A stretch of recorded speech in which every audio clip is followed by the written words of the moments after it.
Palamunin ka lang. Kung wala ako, paano ka? Palit tayo. Ako sa bahay, ikaw magtrabaho. Saan napupunta sweldo ko? Ano ikinapagod mo? Ilan lang yan sa mga masasakit na salita na naririnig ng isang asawang naiiwan sa bahay. Ilan lang yan sa mga bagay na kapag narinig mula sa asawa ay para kang binubugbog sa sakit. Ilan lang yan sa mga bagay na isinusumbat dahil sa tingin niya ay wala kang naitutulong. Akala kasi ng ibang asawa sila lang ang may karapatang mapagod. Akala nila sila lang ang may ambag at pakinabang. Akala nila dahil sila ang nag-aakyat ng pera, sila lang ang may karapatang mapagod, magpahinga at lumigaya. Well, FYI, parehong napapagod ang nagtatrabaho at ang nasa bahay. Huwag na nating sukatin kung sino ang mas pagod. Basta ang klaro, parehong napapagod, parehong may naiaambag, at parehong kailangan ng pahinga at maayos na tulog.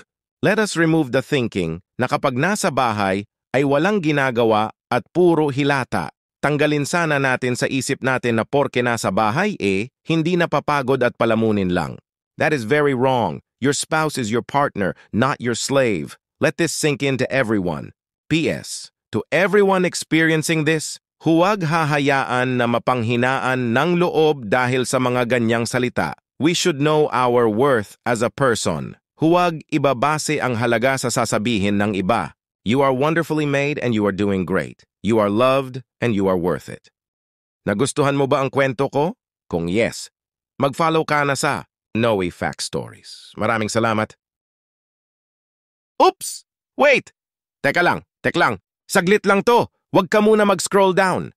Hi guys, nag-TikTok affiliate pala ako. Pwede nyo bisitahin ang aking TikTok shop, Noe Fact Stories. At pumili ng item na magusto mo. Marami kang pagpipilian at magugustuhan mga item tulad itong nakikita mo. At madagdagan pa yan. Every week, ako magdadagdag ng item para mas marami kayong pagpipilian.